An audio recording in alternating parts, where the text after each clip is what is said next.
ओम शांति 3/4/2025 प्रातः मुरली। ओम शांति। बाप दादा मधुबन। बाबा के मधुर महावाक्य। मीठे बच्चे, तुम्हारा ये नया झाड़ बहुत मीठा है। इस मीठे झाड़ को ही कीड़े लगते हैं। कीड़ों को समाप्त करने की दवाई है मन माना भव। प्रश्नों, पास विद ऑनर होने वाले स्टूडेंट की निशानी क्या होगी? उत्तर, वो सिर्फ एक सब्जेक्ट में नहीं लेकिन सभी सब्जेक्ट पर पूरा ध्यान देंगे। स्थूल और सर्विस की भी सब्जेक्ट अच्छी है, बहुतों को सुख मिलता है, इससे भी मार्क्स जमा होती है, लेकिन साथ साथ ज्ञान भी चाहिए तो चलन भी चाहिए।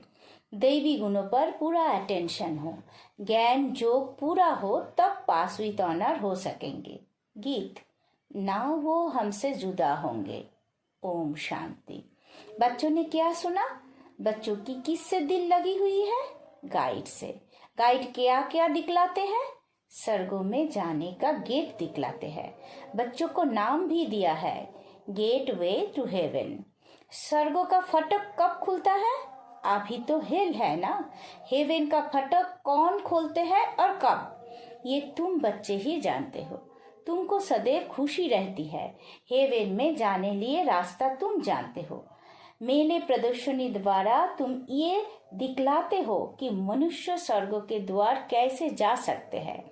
चित्र तो तुमने बहुत बनाए हैं। बाबा पूछते हैं, इन सब चित्रों में कौन सा ऐसा चित्र है जिससे हम किसी को भी समझा सके कि ये है स्वर्ग में जाने का गेट? गोले सृष्टि चक्र के चित्र में स्वर्ग जाने का गेट सिद्ध होता है। यही राइट है। ऊपर में उस तरफ है नर्क का गेट, उस तरफ है स्वर्ग का गेट। बिल्कुल क्लियर है। यहाँ से सब आत्माएं भागती है शांति धाम, फिर आते हैं स्वर्ग में। ये गेट है। सारे चक्रों को भी गेट नहीं कहेंगे। ऊपर में जहाँ संगम दिखाया है वो है पूरा गेट, जिससे आत्माएं निकल जाती है, फिर नई दुनिया में आती है। बाकी सब शांति धाम में रहती है। कांटा दिखाता है, ये नर्क है, वो स्वर्ग है। सबसे अच्छा फर्स्ट क्लास समझाने का ये चित्र है। बिल्कुल क्लियर है। Gateway to heaven. ये बुद्धि से समझने की बात है ना। अनेक धर्मों का विनाश और एक धर्म की स्थापना हो रही है। तुम जानते हो, हम सुख धाम में जाएंगे, बाकी सब शांति धाम में चले जाएंगे। गेट तो बड़ा क्लियर है। ये गोला ही मुख्य चित्र है। इसमें नर्क का द्वार, स्वर्ग का द्वार बिल्कुल क्लियर है। स्वर्ग के द्वार में जो कल पहले गए थे वही जाएंगे, बाकी सब शांति द्वार चले जाएंगे। नर्क का द्वार बंद हो, शांति और सुख का द्वार खुलता है। सबसे फर्स्ट क्लास चित्र ये है। बाबा हमेशा कहते हैं त्रिमूर्ति, दो गोले और ये चक्र फर्स्ट क्लास चित्र है। जो भी कोई आए उनको पहले इस चित्र पर दिखाओ, स्वर्ग में जाने का ये गेट है। ये नर्क, ये स्वर्ग। नर्क का अभी विनाश होता है, मुक्ति का गेट खुलता है। इस समय हम स्वर्ग में जाएंगे, बाकी सब शांति धाम में जाएंगे। कितना सहज है। स्वर्ग द्वार सभी तो नहीं जाएंगे, वह तो इन देवी देवताओं का ही राज्य था। तुम्हारी बुद्धि में है स्वर्ग द्वार चलने के लिए अभी हम लायक बने हैं। जितना लिखेंगे पढ़ेंगे होंगे नवाब, रूलेंगे फिलेंगे तो होंगे खराब। सबसे अच्छा चित्र ये गोले का है। बुद्धि से समझ सकते हैं। एक बार चित्र देखा फिर बुद्धि से काम लिया जाता है। तुम बच्चों को सारा दिन ये ख्यालात चलने चाहिए कि कौन सा चित्र मुख्य हो, जिस पर हम अच्छी रीति समझा सकते हैं। Gateway to heaven. ये अंग्रेजी अक्षर बहुत अच्छा है। अभी तो अनेक भाषाएं हो गई है। हिंदी अक्षर हिंदुस्तान से निकला है। हिंदुस्तान अक्षर कोई राइट नहीं है। इसका असल नाम तो भारत ही है। भारत खंड कहते हैं। ये तो गलियों आदि के नाम बदले जाते हैं, खंड का नाम थोड़ी ही बदल जाता है। महाभारत अक्षर है ना, सब में भारत ही याद आता है। गाते भी है, भारत हमारा देश है। हिंदू धर्म कहने से भाषा भी हिंदी कर दी है। ये है ऑन राइटियस। सत्ययुग में था सच ही सच, सच पहनना, सच खाना, सच बोलना, यह सब झूठ हो गया है। तो ये गेट वे टू हेवन अक्षर बहुत अच्छा है। चलो हम आपको स्वर्ग जाने का गेट बताए। कितनी भाषाएं हो गई है। बाप तुम बच्चों को सद्गति की श्रेष्ठ मत देते हैं। बाप की मत के लिए गायन है, उनकी गत मत न्यारी। तुम बच्चों को कितनी सहज मत देते हैं। भगवान की श्रीमत पर ही तुमको चलना है। डॉक्टर की मत पर डॉक्टर बनेंगे, भगवान की मत पर भगवान भगवती बनना होता है भी भगवान हूँ बच। इसलिए बाबा ने कहा था पहले तो ये सिद्ध करो भगवान किसको कहा जाता है। स्वर्ग के मालिक जरूर भगवान भगवती ही ठहरे। ब्रह्म में तो कुछ है नहीं। स्वर्ग भी यहाँ, नर्क भी यहाँ होता है। स्वर्ग नर्क दोनों बिल्कुल न्यारे है। मनुष्य की बुद्धि बिल्कुल तमोप्रधान हो गई है, कुछ भी समझते नहीं है। सत्ययुग को लाख वर्ष दे दिया है, कली युग के लिए कहते हैं 40,000 वर्ष परे है। बिल्कुल ही घोर अंधियारे में है। अभी तुम बच्चे जानते हो बाप हमको हेवन ले जाने के लिए ऐसा गुणवान बनाते हैं। मुख को फूरना ही ये रखना है कि हम सत्वप्रधान कैसे बने। बाप ने बताया है माँ में कम याद करो। चलते फिरते काम करते बुद्धि में ये याद रहे। आशिक माशूक भी कर्म तो करते हैं ना, भक्ति में भी कर्म तो करते हैं ना। बुद्धि में उनकी याद रहती है। याद करने के लिए माला फेरते हैं। बाप भी घड़ी घड़ी कहते हैं मुझ बाप को याद करो। सर्वव्यापी कह देते तो फिर याद किसको करेंगे। बाप समझाते हैं तुम कितने नास्तिक बन गए हो, बाप को ही नहीं जानते हो। कहते भी हो ओ गॉड फादर, परंतु वो है कौन ये जरा भी पता नहीं है। आत्मा कहती है ओ गॉड फादर, परंतु आत्मा क्या है। आत्मा अलग है। उनको कहते हैं परमात्मा अर्थात सुप्रीम। ऊंच से ऊंच सुप्रीम सोल परम आत्मा। एक भी मनुष्य नहीं जिसको अपनी आत्मा का ज्ञान हो। मैं आत्मा हूँ, ये शरीर है। दो चीज तो है ना, ये शरीर 5 तत्व का बना हुआ है। आत्मा तो अविनाशी एक बिंदी है। वो क्या चीज से बनेगी, इतनी छोटी बिंदी है। साधु संत आदि कोई को पता नहीं। इसने तो बहुत गुरु किए, परंतु कोई ने ये नहीं सुनाया कि आत्मा क्या है, परमपिता परमात्मा क्या है। ऐसे नहीं, सिर्फ परमात्मा को नहीं जानते, आत्मा को भी नहीं जानते। आत्मा को जान जाए तो परमात्मा को फट से जान जाए। बच्चा अपने को जाने और बाप को ना जाने तो चल कैसे सकते। तुम तो आप ही जानते हो आत्मा क्या है, कहाँ रहती है। डॉक्टर लोग भी इतना समझते हैं, वो सूक्ष्म है, इन आंखों से देखी नहीं जाती। फिर शीशे में भी बंद करने से देख कैसे सकेंगे। दुनिया में तुम्हारे जैसी नॉलेज कोई को नहीं है। तुम जानते हो आत्मा बिंदी है, परमात्मा भी बिंदी है। बाकी हम आत्माएं पतित से पावन, पावन से पतित बनते हैं। वहाँ तो पतित आत्मा नहीं रहती है। वहाँ से सब पावन आते हैं, फिर पतित बनते हैं, फिर बाप आकर पावन बनाते हैं। ये बहुत ही सहज बात है। तुम जानते हो हमारी आत्मा 84 का चक्र लगाए अब तमोप्रधान बन गए हैं। हम ही 84 जन्मों लेते हैं, एक की बात नहीं है।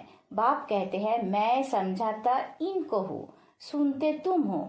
मैंने इनमें प्रवेश किया है, इनको सुनाया हूँ, तुम सुन लेते हो। ये है रथ। तो बाबा ने समझाया है नाम रखना चाहिए गेट वे टू हेवन, परंतु इसमें भी समझाना पड़े कि सत्य युग में जो देवी देवता धर्म था वो अब प्राय लोप है, कोई को पता नहीं है। क्रिश्चियन भी पहले सत्य प्रधान थे, फिर पुनर्जन्म लेते देते तमो प्रधान बनते हैं। झाड़ भी पुराना जरूर होता है, ये वैरायटी धर्मों का झाड़ है। झाड़ के हिसाब से और सब धर्म वाले आते ही पीछे है। ये ड्रामा बना बनाया है। ऐसे थोड़ी ही कोई को टर्न मिल जाएगा सत्य युग में आने का। नहीं, ये तो अनादि खेल बना हुआ है। सत्ययुग में एक ही आदि सनातन प्राचीन देवी देवता धर्म था। अब तुम बच्चों की बुद्धि में है कि हम स्वर्ग में जा रहे हैं। आत्मा कहती है हम तमो प्रधान हैं तो घर कैसे जाएंगे, स्वर्ग में कैसे जाएंगे। उसके लिए सतोप्रधान बनने की युक्ति भी बाप ने बतलाई है। बाप कहते हैं मुझे ही पतित पावन कहते हैं। अपने को आत्मा समझ पाप को याद करो। भगवानुवाच लिखा हुआ है। ये भी सब कहते रहते हैं। क्राइस्ट से इतने वर्ष पहले भारत हेवन था, परंतु कैसे बना फिर कहाँ गया ये कोई नहीं जानते। तुम तो अच्छी रीति जानते हो। आगे ये सब बातें थोड़ी ही जानते थे। दुनिया में ये भी किसी को पता नहीं कि आत्मा ही अच्छी व बुरी बनती है। सभी आत्माएं बच्चे हैं, बाप को याद करते हैं। बाप सभी का माशूक है, सभी आशिक है। अभी तुम बच्चे जानते हो वो माशूक आया हुआ है, बहुत मीठा माशूक है। नहीं तो सभी उनको याद क्यों करते। कोई भी ऐसा मनुष्य नहीं होगा जिसके मुख से परमात्मा का नाम नहीं निकले। सिर्फ जानते नहीं हैं। तुम जानते हो आत्मा अशरीरी है। आत्माओं की भी पूजा होती है ना। हम जो पूज्य थे वो फिर अपनी ही आत्मा को पूजने लगे।